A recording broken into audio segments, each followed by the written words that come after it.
This is the Bahamas Tonight, the Northern Edition. Good evening, all. I'm Shashina Roll. As always, it is so great to have you with us. Topping news, there is growing concerns on the streets of Grand Bahama. One area of interest is the junction of Queens Highway and the Fishing Hole Road. It has been the site of many close calls on a daily basis. A vendor at that location recently called on the authorities to address the problem before something tragic happens.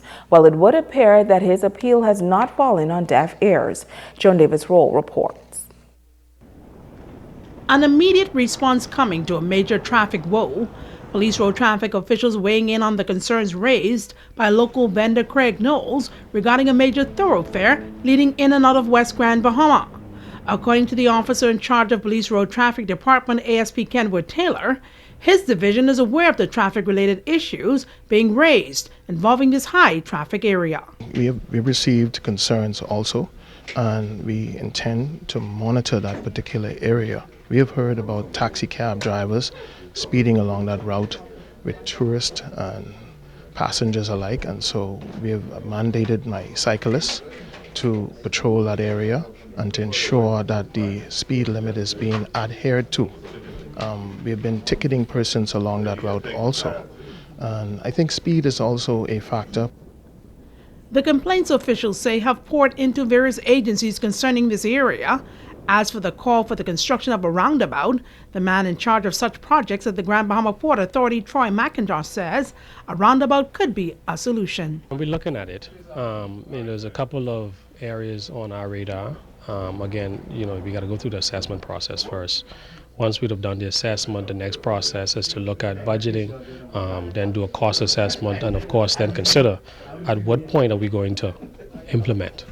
McIntosh contends that over the years they've taken a proactive approach to ensure visitor safety. The road traffic department was finding that persons weren't staying on the left. So what we did was we made up signs that says stay in your left lane except when overtaking. So we want to keep, we changed it to keep left except overtaking to get persons to realize, especially tourists, that you should remain on the left. Whether it's a dual road or not, you should always remain on the left. But one of the things that's a standard that I know road traffic implemented years ago is that in the dashboard of all STs, in some cases on the back of your decal, it says keep left. Joan Davis-Roll, ZNS Network News. In other news, two Grand Bahama men escaping serious injuries this afternoon following an apparent boating incident.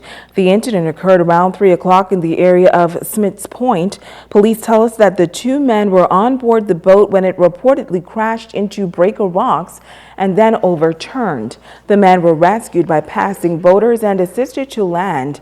EMS personnel were called to the scene, but reports say both men refused further medical attention.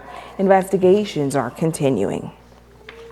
And vigilant work by officers of the Bahamas Customs Department is being credited for the discovery of a large amount of firearm and ammunition. Reports are that shortly before 12 noon yesterday, police officers were called to the freight section of the Grand Bahama International Airport by custom officers where they were shown a Samsung television box that contained an assortment of assault rifles, revolvers, and ammunition. Officers retrieved all of the items. A male resident of Grand Bahama is in custody and is assisting police with this investigation into this matter. A joint full-scale investigation has been launched by police and custom officials. And 4 persons arraigned before the court today on firearms and ammunition charges: 58-year-old Douglas Finlay, 22-year-old Kylan Finlay, 28-year-old Alexandria Richardson, all of Yorkshire Drive, were arraigned before Magistrate Charlton Smith for the possession of firearm, 2 counts of possession of ammunition, and the possession of dangerous drugs with the intent to supply Indian hemp. Now, Kyle Finlay pled guilty to all of the charges and was convicted and sentenced to 1 year for the possession of dangerous drugs with the intent to supply and 30 months for possession of firearm and ammunition charges. The sentences are to run concurrently. As for the other defendants, the charges were withdrawn. They were all represented by attorney Carlton Sherland. And as police continue to wage the war on crime, other stakeholders are doing their part to help stem the tide of crime in the country. Today, a local church minister from the West took its anti-violence campaign to the youth of Grand Bahama. Sabrina Brown has that story.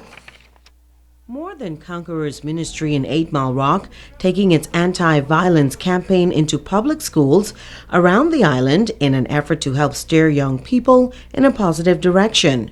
Prominent youth leader from the Hope Center out of New Providence, Dr. Carlos Reed, was the featured speaker during the pep rallies. Our news team caught up with the team at the Jack Hayward Jr. High School. Our message is all about choices, because that's what it is. The choices that you make today going to determine who you're going to be, where you're going to be, and how you're going to be tomorrow. A lot of people are messing up their lives because they're not making good choice. And that's what our message is about. Make good choices, you're going to have a good life. Make bad choices, you're going to have a bad life. Dr. Reed believes the young people were receptive to his message on choices. Our goal is to bring it down in a language and a way that's relatable to them. And that's basically what we try to do, is to make our message applicable where young people can take it and apply it. We're trying to teach young people and give them options so they can be able to make intelligent choices. You can't tell me to don't eat noodles, that that's all I have. We got to be able to point people in the right direction and be able to present the choices and the options that they have so they can be able to make intelligent choices. Pastor of More Than Conquerors Ministry, Apostle Andre Parkinson, believes we must continue to make every effort to reach out to our young people. I believe that if we're going to change our country, we first have to deal with the youth of the country now. We have to deal with the now generation. I know people often talk about the future generation, but the future generation is the now generation. Sabrina Brown, ZNS Network News. Also in news this evening, a legend in the sport of bone fishing will be remembered this weekend during the 6th annual Legendary Captains and Crew Ceremony in Florida. Robert Sammy Ellis, who passed away almost 12 years ago, will be remembered for having set an outstanding example in their trade. Tonight, Biminites are reflecting on the man and the special honor. He was a kind man, a friend to many, filled with wise words and advice. He was a preacher, a boxer. He was even in 2 short films, but most of all, he will be remembered as the legendary Bonefish Sammy Ellis. Bonefish Sammy got his start in bone fishing early in his life and quickly perfected his craft. Many on the island of Bimini remember him as one of the best in the game. When he let actions speak louder than words, he produced some fish, put them on the dock, and that's what made him so popular. You know, some people say, well, they had a bad day and I could have done this, should have done this, and didn't do it. But he, like I say, he let actions speak loud in words. He lay them on the dock. Ellis loved his community, whether he was out fishing, preaching, or just using his time to give back. James Toot and Greg Roberts recall that Ellis was a man who was always willing to help or give back. Roberts recalls that Ellis was there for him when he lost his home, while Toot says Ellis helped to mold him into the man that he is today. I ran out with him a couple of times there, catch some of them deep water snappers. He did very well for me in my days, so he gave me some good advice. He make me what I is today, a man, by listening to some of the things that he was telling me. So he was a good man. He was my neighbor at one time. I used to call him Uncle Sam, and he was an exceptionally, one of the best fishermen I have ever been around, and I haven't seen too many people was as good as him fishing. He lived the life that the Christian man should live. He was into his family, and he loved everybody. Cardinal Bain says thanks to Ellis and his talents as a fisherman, the island of Bimini gained international recognition, and visitors came to Bimini in search of the famous Bonefish Sammy. He was a great bone fisherman, one of the best on the island. He was, I would say, a pillar in the community.